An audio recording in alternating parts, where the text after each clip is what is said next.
Welcome to Beyond the Textbooks, the Iconic Scholar podcast, brought to you by Scholernetics 360, healthcare's first mentorship and knowledge sharing hub. Don't leave your professional growth to chance. Instead, leverage Scholernetics 360's innovative video conferencing platform to connect leaders and specialists in your field. Select a mentor who aligns with your goals and feel free to switch until you find that perfect match. Whether you're seeking academic guidance, career advice, or aiming to refine your clinical skills, Scholernetics 360 ensures you can connect with top experts anytime and from anywhere. Visit www.scholernetics.com to join Scholernetics 360 today, because your professional growth deserves more than luck. Welcome to the Iconic Scholar podcast. I'm your host, Andrea Kessler, co-founder of Scholernetics 360. Get ready to journey beyond textbooks and learn from healthcare's brightest minds. Each episode is packed with insights and wisdom from industry leaders, uncovering the lessons and experiences that shape their careers. Join us to unlock the secrets to your successful career and discover the innovations shaping healthcare's future. Remember, while we're here to educate and inspire, we are not offering medical advice, just fun, educational, and authentic conversations. Okay, let's begin. Welcome to the Iconic Scholar. This is Andrea Kessler, your host, and my co-host, Eder Garavito. How are you, Eder? Oh, Andrew, I am great. We have an amazing guest today that we're really excited to introduce. Not only is she amazing and you're going to learn a lot about her, she's a great friend of mine, and we both adore capybaras. We're enthusiasts, so looking forward to learning more about her. Oh, I agree. I'm so excited. We have Mica Mitchell with us, and she describes herself as a lifelong learner of science and knowledge. She's a physical therapy education leader, love her, with over 21 years of experience as a pediatric physical therapist. Mica has done extensive work in developing the theory of mindful guidance and educating others about its practice, and I'm eager to hear more today. Mica believes in wholehearted living and extending kindness in every situation. She's one of the best people you could ever meet. I'm so grateful to have her here and that she was willing to share her story with us as well as her gift and guidance. Welcome, Mica. I'm so happy you're here. Thank you so much. I am excited to be on this podcast. You guys have great content, great discussion, and I look forward to getting all the notifications when new episodes are launched. Oh, wonderful. Well, this episode, I'm excited to hear more about mindful guidance, but you are also a business owner and you own Creatively Meek. And can you tell us a little bit more about what you offer through Creatively Meek? Yeah. So, what is Creatively Made? This was a opportunity for me to express creativity outside of physical therapy. So, came out of grad school. I got my master's in PT, and everything was physical therapy for years, and that's what I did. And I was able to create a space and time for me to just expand and dream and see where else, what other gifts do I have? What other passions do I have? Because, I was in my zone with what I was doing with pediatric physical therapy.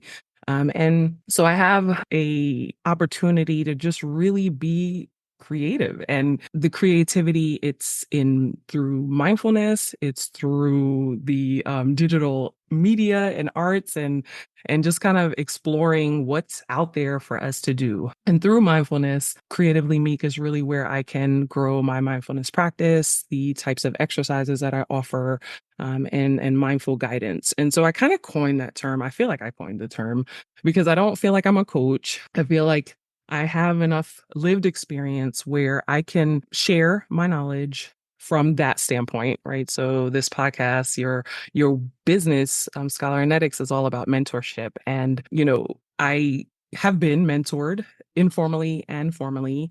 And then I mentor, and I'm becoming aware that I'm informally mentoring people along the way.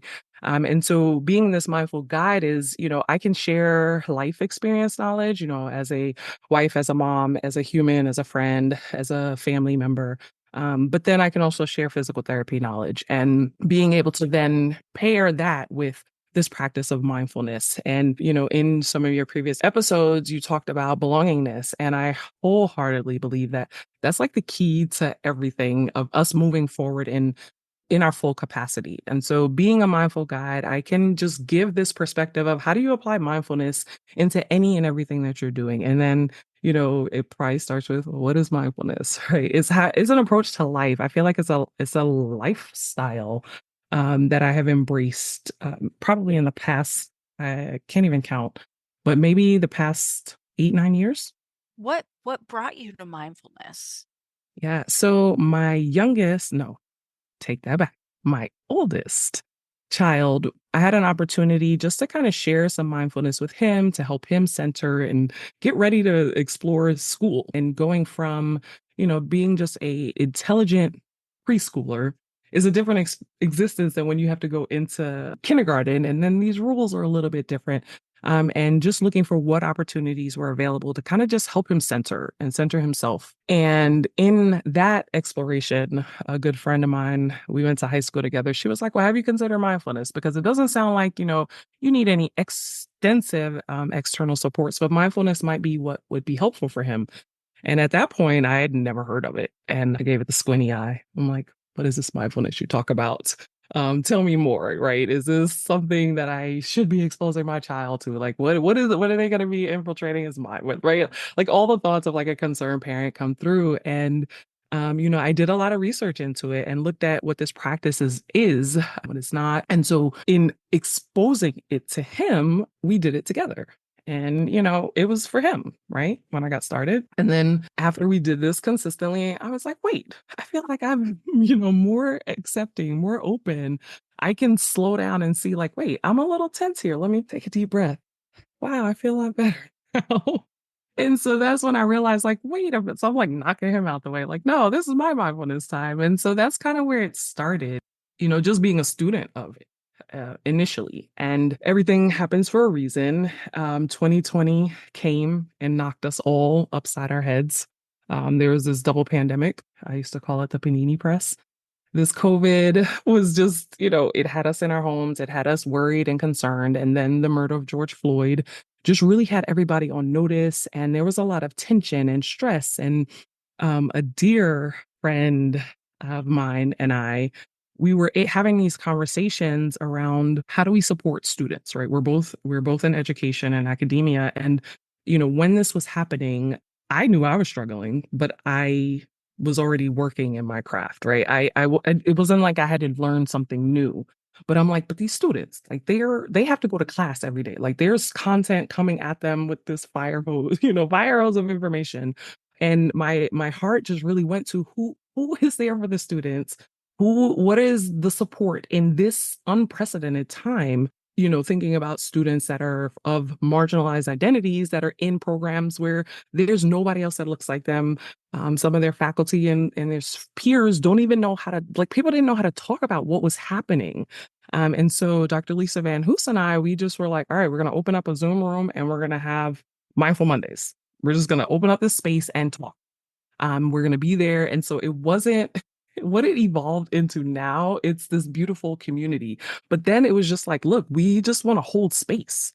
If you want to come and just talk, don't talk, listen, don't listen, cameras on, like there's no judgment. And so that's how it got started in me finding my talent in facilitating mindfulness exercises and discussion and growing into that gift.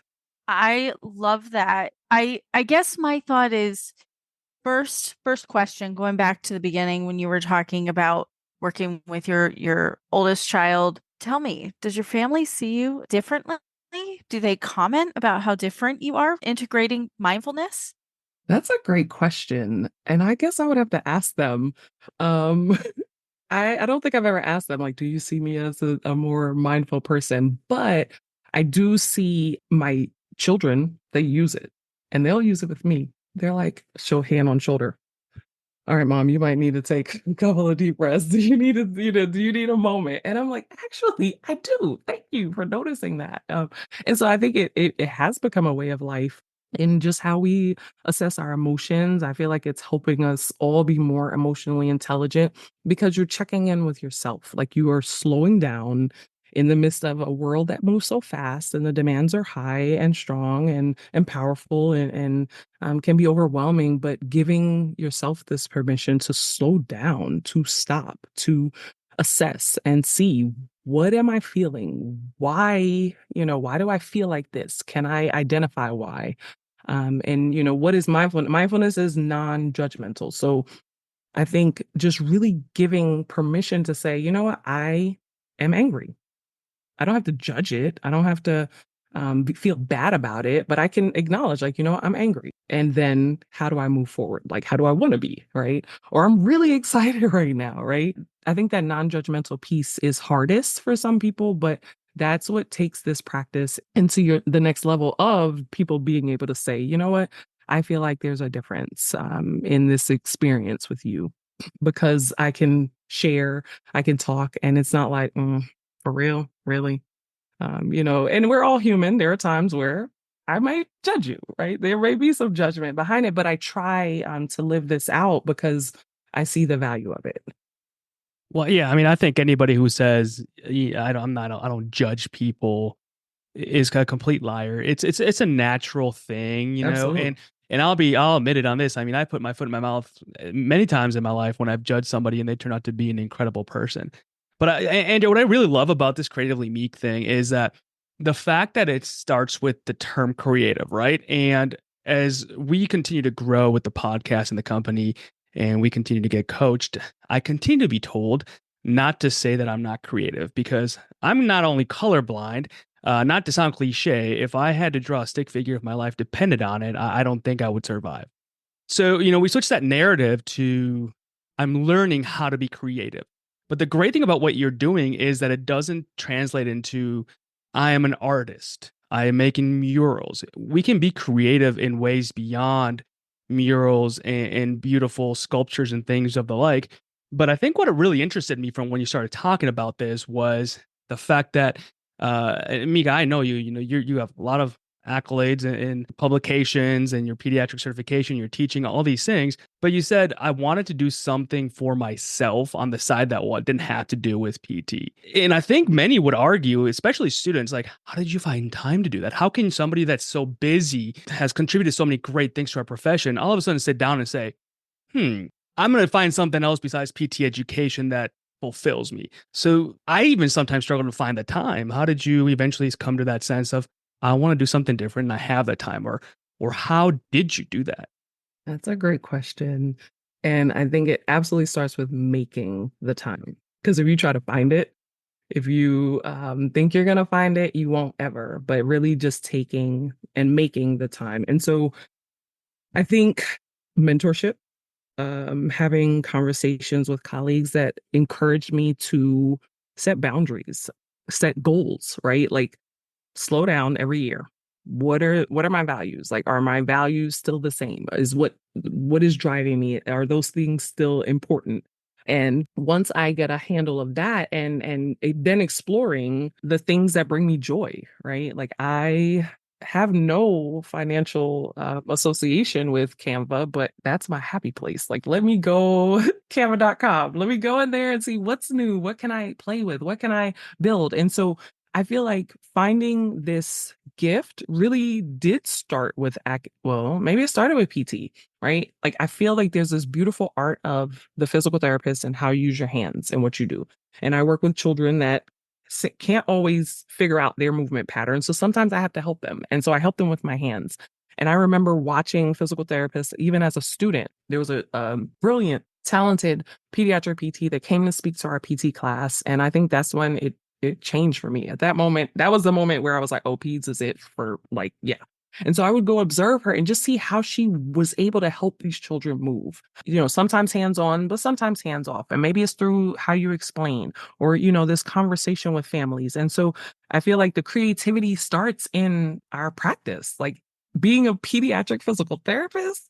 Oh, that's where it started. I had to be creative to not feel like, I can't connect with these kids. I can't connect with the families. I'm not getting the outcomes that I want. Like, oh, let me think about how can I do this in a different way? How can I do this in a different way? Because I have to, so many repetitions that need to happen for this child to truly learn. And so it started there. And then moving into academia, this creativity of I will not have slides that bore me. So, when it comes to PowerPoint, like, let me learn how to make some cool backgrounds back to this company that doesn't pay me. I go in there and I'm like, oh, templates. What do you have here? I can change colors. I can do these. And just realizing, like, being able to step back, even if it's at an annual, quarterly basis, to say, what are the things that brought me joy? I really enjoyed working on these lectures. Did I ever think I was going to say that? As a student, I swore I was not going back to school. Who's going back to school? Not me. You said you've eaten your words, Eder. I have eaten some words, right? And so just really seeing where those things are that just were like, oh, this. And so knowing that I had that desire of, let me see what's out there, right? What's available, what other people might be doing. Could I do that? Could I do it better? And then moving into the space of mindfulness just was like I think the icing on the cake, because it took me out of, it doesn't have, like, I can absolutely cover lanes in pediatric physical therapy all day. But now I can talk about how, just like as a human, how can we live this life in a better, more intentional way, showing up for ourselves. I feel like I stress this so much, like, you gotta do this for you first. Showing up for yourself so then you can show up for others in a way that's authentic. And if you're accustomed to one way only, then it's gonna not seem so authentic, because you have to really be able to meet people where they are and be flexible with that. I think that you hit the nail on the head. If you do it just one way and there's no flexibility, that's going to lead to burnout, because there's a lack of the human need, right, to be creative and authentic. In my previous life, I was director of clinical education, and I think that's what I noticed was the problem with our healthcare system as a whole, is that people feel so pigeonholed. And I can't tell you how many people have said to me, I signed up for this and I jumped in the system, and this is not what I signed up for. And I think it comes down to the creativity piece. So I guess if we had someone out there who is feeling burnout day to day, working, in a hospital system and skilled nursing and even outpatient, right? Burnt out, what would be your top 1, 2, or 3 things that you would suggest for them to really help them get through this tough time? So I would say, kind of to what Eder's question was before, you have to make the time for you, right? And so, and I know, some people might say, but it's harder than just making. And when I say make the time, that's relative. It's could be 30 seconds, 5 minutes, 1 minute, right? Those are go hide in the bathroom. Like, you can make time to take, and then use it intentionally. So if you're facing burnout, it's making the time to, I would say, think about. And maybe the first time you think about it, you're like, I'm so burned out, I can't think about the things that bring me joy. But start this practice of what brings you joy. It doesn't have to be work related. It's probably better if it's not. Go outside and listen to the birds, right? You're like, I'm allergic. I have pollen allergies. Okay, go turn on your favorite show. I don't like to watch TV. Is there a book that you like? Do you like to color? Do you want to learn a skill? Do you want to go bowling? Like, what brings you joy? Is it a person, right? Could it be a person? Could it be a meal? Start there. What brings you joy? And then I think being able to then say, where can I insert this into my life more? It's also important to identify where some of your stressors might be and start working on boundaries. And we don't like necessarily to establish boundaries, because sometimes it can be uncomfortable to say, I need space, I need time. But what's the alternative? If you keep going down a path of burnout, you're going to extinguish, right? Your flame is dwindling. Absolutely. And Mica, you made an amazing point. I'm digesting, and my wife will listen to this and point the finger at me and say, I told you so. But even though I'm a millennial, I have this thing where when I'm interacting with somebody, say on the couch or something, I don't have my phone out. I see it like a thing of respect. I want to pay attention to you, even if I don't really care what you're talking about. Like, I just don't want to have my phone out because it just seems disrespectful. And so we often get in these little just scuffs here at the house when it's just her and I'm just trying to have a conversation with her and she has her iPad out. Come to find out, something that brings her joy is she uses a color by number app and she sits there and colors for a while. Just, to me, I'm sorry, honey, it looks so dumb. You're just clicking things on a screen, right? But now that I'm like listening to you, she's doing that because it brings her joy. And it's not my place to judge that action or say, you're sitting next to me. I want to make eye contact with you instead of you clicking on your iPad, because I know that I bring her joy, of course, but in that moment, that's just what she needs. Yeah, that's a great point. What brings you joy is different than what brings someone else joy. I love a coloring book. I got markers and coloring pencils and it's subjective and it might change too, but I think and how you support the people around you in the things that bring them joy will also help to replenish you and your joy. Like, you know what? Wow, they really are over there enjoying that. My husband is a hunter and he's like his hunting season. And I'm like, that brings you joy. That does not bring me joy. So guess what? You need help packing up your stuff? When are you going? Like, please go and do that because then you come back more recharged, having done something that, it brings you joy. And no, we don't have to do everything together. Like, even if it's, you want to be around someone, maybe that's not the time when they have to replenish themselves. So I think just really supporting people in exploring that and seeing maybe then if there's a shared joy that you can identify, like, oh, I would love to look in your eyes lovingly, spouse and partner, right? Like there's a time for that too. Yeah, I mean, I to be truthful, I've tried her color by numbers thing, and first I'm colorblind, and second, it's not my jam. Puzzles are not my thing And either. that's She has okay. like 3,000, but it brings her joy. I think a joy. I think for me, I come from a judgmental place where if I'm having a conversation with somebody or interacting in there on their phone or iPad, it just is disrespectful. But again, I think in these specific situations, I have to be the one to understand that that's bringing her joy, and I should be joyful for her. Andrea, quick question. So part of what we're trying to do is with Scholarnetics is define mentorship, right? And we're struggling to really kind of find this specific definition. We're getting somewhere where we really think that oftentimes is just tossed out there like meaningless. I did mentorship. I did this.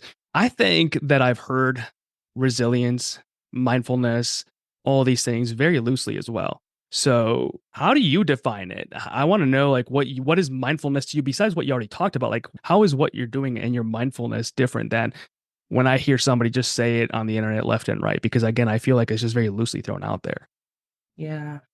So to me, mindfulness is a present awareness. Like I have to be checked in every moment, like a moment by moment situation. So it's not, I was here and then I'm gone. So it's this present awareness of what's going on around you with a non-judgmental lens. So I can sit back and I can see. I am a seer. Like I notice things, right? I feel like as a physical therapist, we're trained to see and notice and be able to identify discrepancies.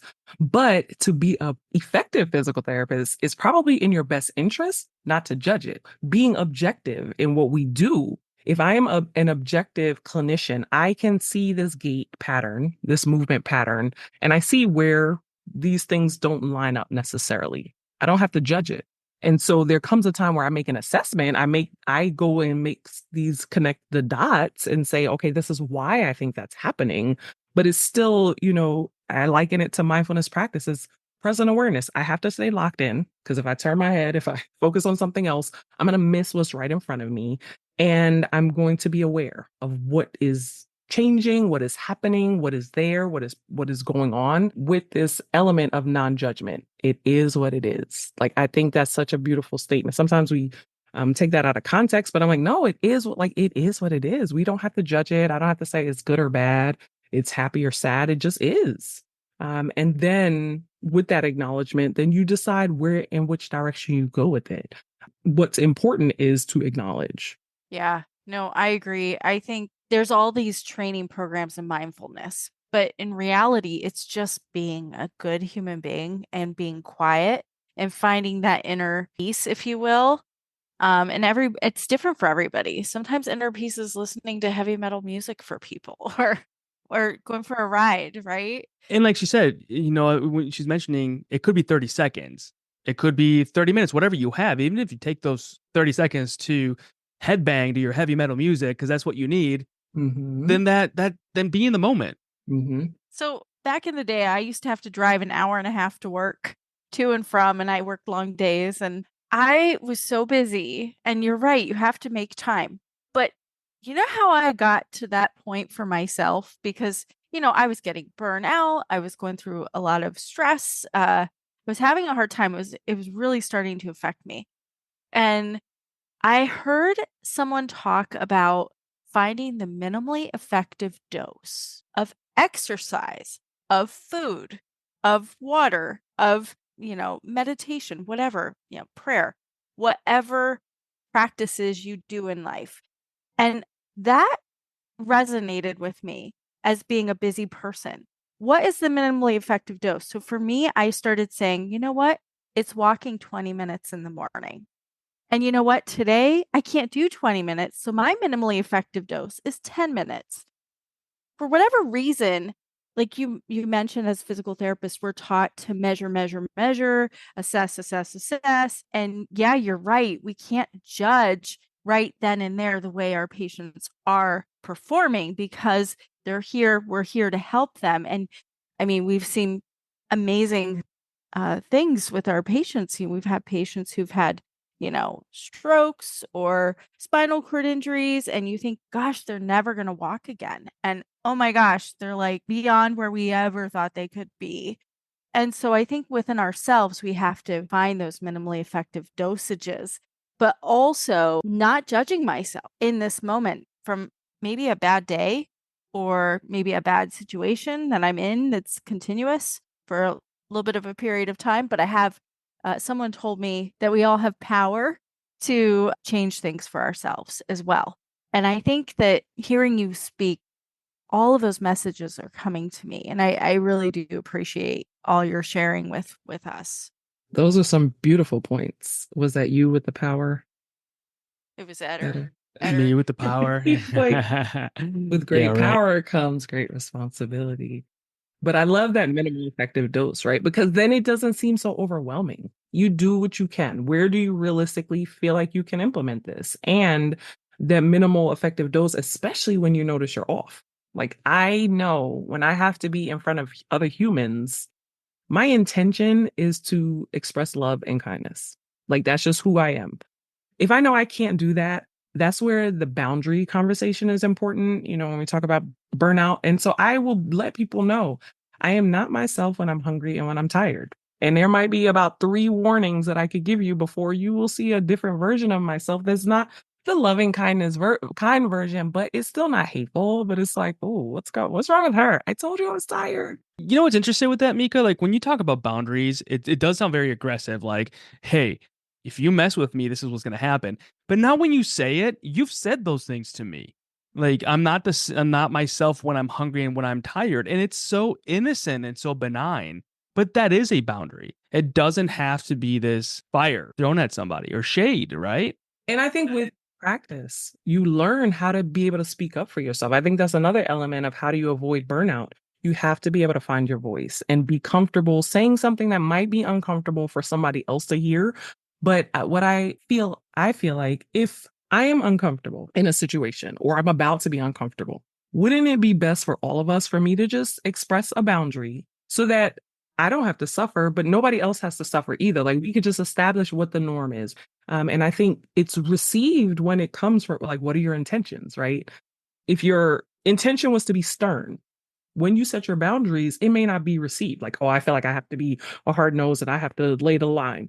That's when people might be like, that's too much. Or gosh, like they're doing too much. I think a lot of it does depend on what is your intention, right? I want to get across a message. I want to protect myself to avoid burnout. I want to respect your time and your access. So, you know what? How can we make this the best for us in moving forward? You know what? I need a minute.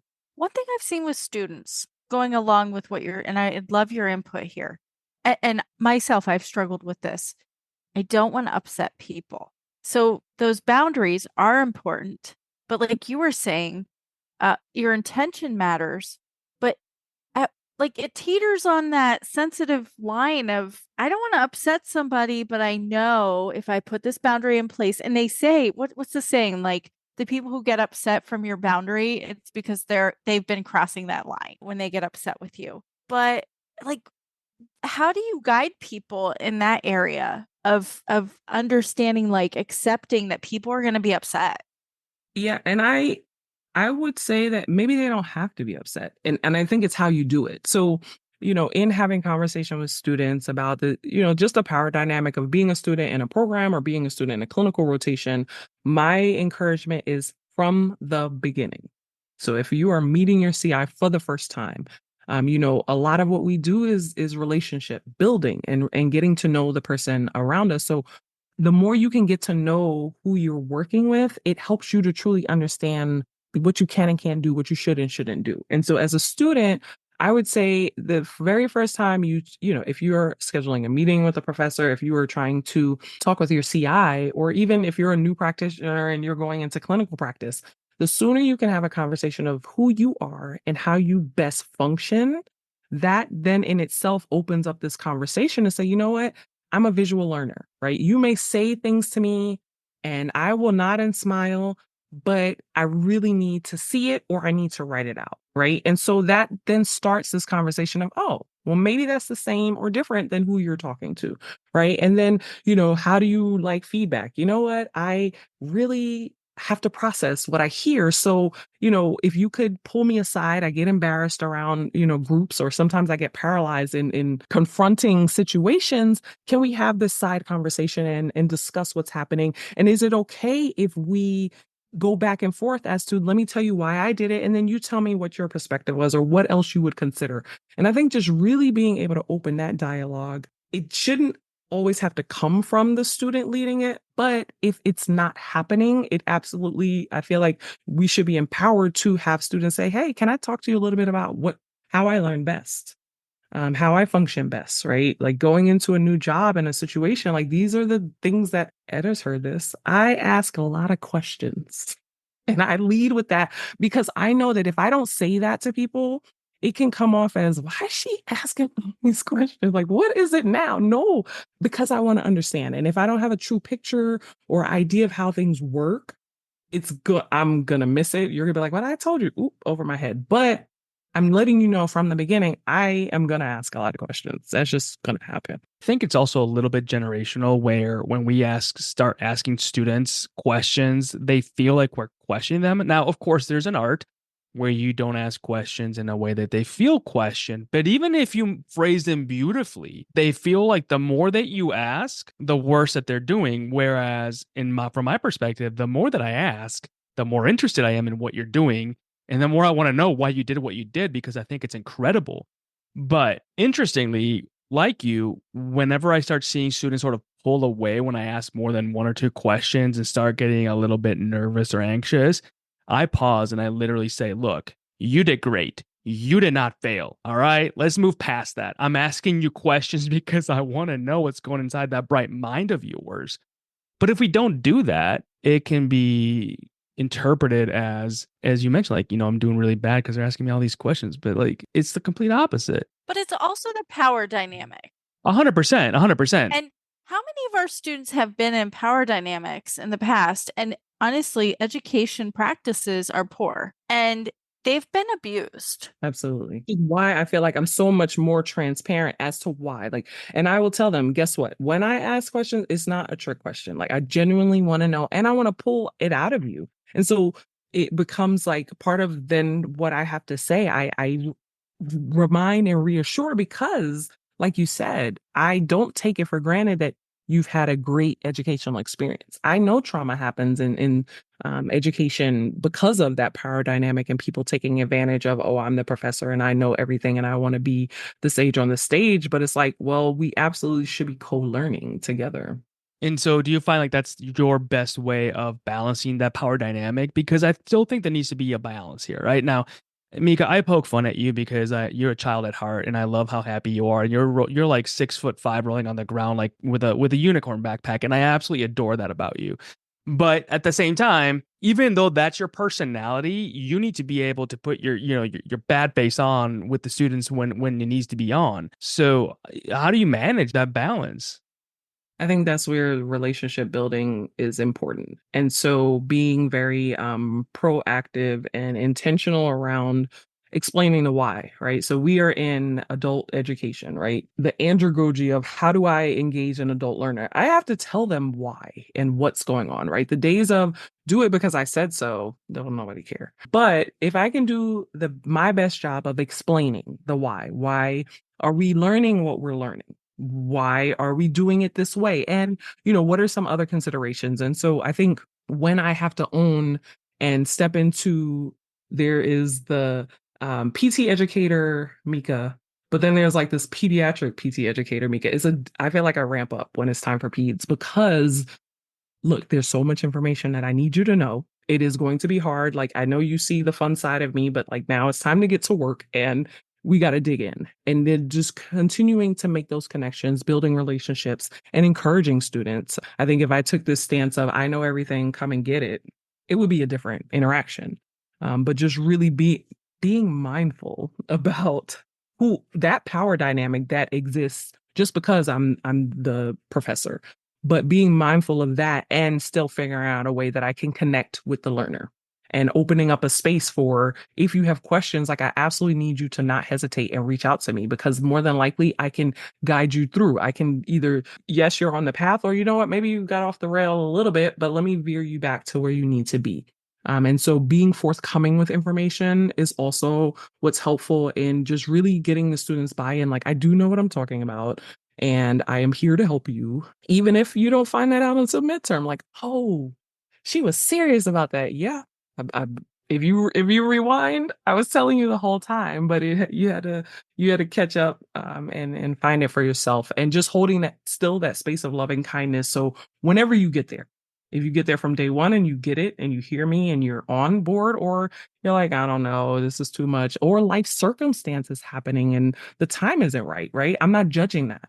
Right? Like if you can't engage for whatever reason, when you're ready, hit me up. You mentioned Mindful Mondays. Mm-hmm. You and Dr. Lisa Van Hoose Yes. started that. Are you still continuing to do that? Is that a consistent program? Is it available to everyone or? Yes. So it is available to everyone and anyone. So we actually have two different options because it started out as a student experience and we were offering it to students of any health profession. So really, I was like, if you're a student of life and you want to come, just join, right? Because it's a non-judgmental space, but primarily it's students. And we have students of different healthcare disciplines. And so we started out for students, but then there was this interest of clinicians being like, hey, can we join? And we're like, yeah, you can join, but there are different needs for like a healthcare provider versus like a student and where that community is built. So there's Mindful Mondays, which we offer on the second and the fourth Monday of certain months. And then we have Mindful Mentoring, which is really a peer mentoring. And that's on the third Monday of the month. And that one is really about like anybody can come in. We have a topic, but the conversation goes where it needs to go. And then we apply mindfulness principles. Like, how do we do this in a way that doesn't bring harm to the person on the other side of us as we're living life? And so it is open to any and everyone. You can find out about that through the Ujima Institute, the Ujima Center, and I can share those links with you on the socials. And so we are mindful of burnout. So we don't offer it year round. We do take a break between May and June and July. And then we ramp back up in August through November. So it's January through April, August through November. So how long have you been offering Mindful Mondays? So we were doing it weekly in 2020. And then we went to a biweekly platform. And then I think in 2021 is possibly when we started mindful mentoring, but I have to look back because also what happened was we had students that were joining us and then they were transitioning. So there were people that wanted to join, but then our students were transitioning and graduating. So we're like, hey, we still have this place where you can still continue to grow. And it's a lot of leadership type topics of how do you, how do you present your best self, or how do you be more aware of what's going on around you, or how do you be more grateful, like applying principles of gratitude and things like that. So we have those similar content, but it goes in whatever direction it needs to go. I love it. I wish that workplaces had it. It is a good model. You could create a model. I think you need to do some research on that model so that other people can take it and build from it and learn from it. I think it's tremendous. I absolutely love it. And I wish I would have known this a while ago. At its core, just like with any other business or with any other model, it stems from a need, from a pain point, right? And this really stems from the mindfulness that you're offering in these sessions and Creatively Meek. From what I've sort of gathered, it stems from self-judgment. If we didn't judge ourselves badly or poorly, we wouldn't need this, right? Now, there's a huge need because we judge ourselves horribly and routinely. Why do you think that's our nature? Like, why do you think we judge ourselves so badly all the time? It's for humans. We're not perfect. And then we have this comparison factor, and then so how society, like, I feel like it's so multifactorial, how society compares and what they value, and how we then, subscribe to that or not. And what happens when you don't subscribe to that? Because I am in competition with nobody but myself. But there may be other people that see me as competition. I guess I don't have time for that. And that, I think some of that comes with age and time. Like, catch me outside. Like, no, I am locked into Mica and Mica's goals and Mica's family, like what my family needs. But then, I think just the system that we function in, that's where sometimes we get caught up. So it could be academia, you're chasing the ladder. You're in the clinic, you're chasing clinical ladder. You're chasing accolades, you're chasing a certain pay bracket. Like, we could get caught up in that, or we can step back and say, guess what? Let me focus on me and my race. And I feel like you still would be doing great. So just quickly back to the point of competition. Mm-hmm. Another product of education. My daughter and I were talking. She's in 10th grade. We're getting ready for SATs and all that. And she's sharing her friends' scores. They're already starting that competition piece, right? Who got higher on their SATs and ACTs and all these things, right? Who's going to get into this college? PT school. How many students walk in that door? And majority have that competition face on, measuring themselves up to everybody. And we all say, as faculty, we say, hey guys, leave the competition at the door because that's done. You're in school. But they've spent 4 years of their life and beyond that, actually, high school too. They're high achiever. So competition is ingrained in who we are as healthcare providers, as individuals, as people. We've been taught to compete with one another. That it is a battle out there, and it's hard to get into these programs. I think that says something about how we're almost grooming people for stress, for burnout.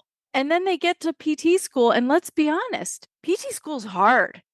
It's Absolutely a lot thrown at you. You mentioned it earlier with pediatrics, how you have to ramp up because it's a lot of content in a short amount of time. But there are high standards for them to know all that information and to perform then. So in some ways, the system really creates that competition. My question is, why is your daughter comparing her score, right? Well, she didn't take them yet. Right. But just like how that already starts in, I want to know what you have. And I want to do better than you because to get into certain undergrad programs. So it's competitive. And I think if you don't have the ability to compete when it's time to compete and then fall back when it's time to fall back, you don't always have to compete with the person next to you in class. But there's a time where you want to do your best, but my best is not contingent on somebody else's failure. It's really just my best. And so it also might even just be a reframing of how do we look at competition in a way that we can use this to help push us forward, because you don't want to take away that edge, right? Like, oh, I want to be the best, right? You should not want to be the best, right? You want to be the best, but is it at the peril of somebody else, or is it at the comparison of somebody else? No, you should just be every day better, the better version of yourself, every day doing better and doing different. And so when that competition tries to bring itself in a space where it's not needed, I feel like those of us that have any input should kind of call question on that. Here we go with my questions. Why are we competing here? But it goes back to what you said earlier about authenticity, because at what point then is it ego that's driving the bus? That's good. Right. And not authenticity, because that's competition. I wish Matt was here, one of our co-founders, because he told me an amazing story that I'm going to completely butcher right now when we were sharing an adult beverage. But it really, I think, like Mica said, it does come with some maturity. And remember, maturity isn't always age. It's life experiences, right? And the story went something like this, like two entrepreneurs and two investors, and one ended up making billions and the other one ended up making millions. And when they are interviewing them, the billionaire is kind of, pointing down at the millionaire. He's like, oh, why didn't you do all these things? And look at all the billions I have. And why didn't you do all this? And the millionaire turns around and says, because I have enough.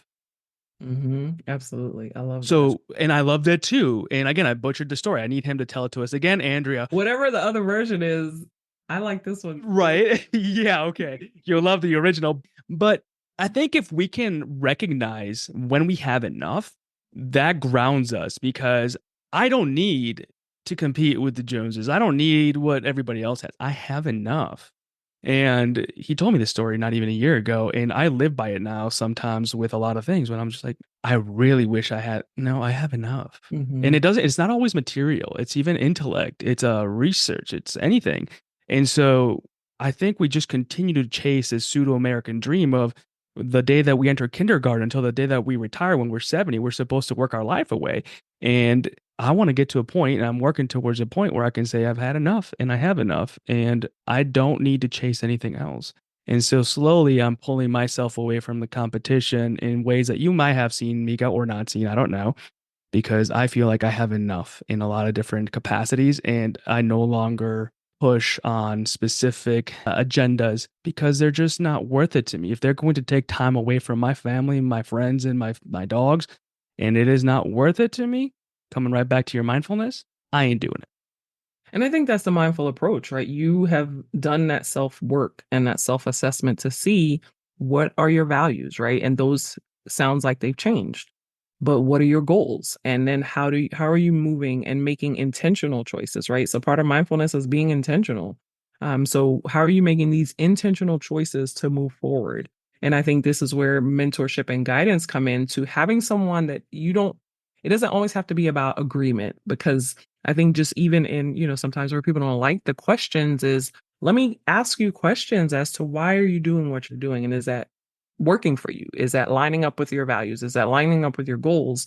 And what other alternatives or options are there, right? So the ability to have somebody that you can connect with, reach out to, that will help you put things in perspective, or that has like a opposite viewpoint, to give you an opportunity to say, let me look at it from a different way. What am I not considering?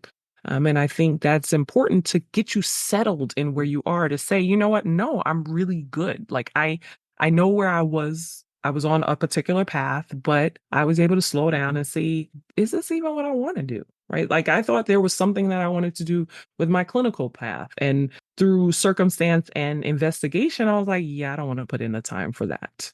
If I'm going to put in the time and the money and the effort, there might be a better way and something else for me to consider. And so I think slowing down, making the time to check in with yourself, and on a grand scale of what are my goals, but then on a daily smaller scale of how am I feeling about this? And for every decision, like, is this what I truly want to do? And is it what I need to? Yeah. What's your why? Oh my right? gosh. Yes. Is it meeting your why? Absolutely. We had this conversation with Dave We Morello. did, and it was great. And it sounds like Mica has enough, and that's all she needs. Well, you meet people in life and you wonder, wow, they really impacted my life, even though it might not have been more than just a chance meeting.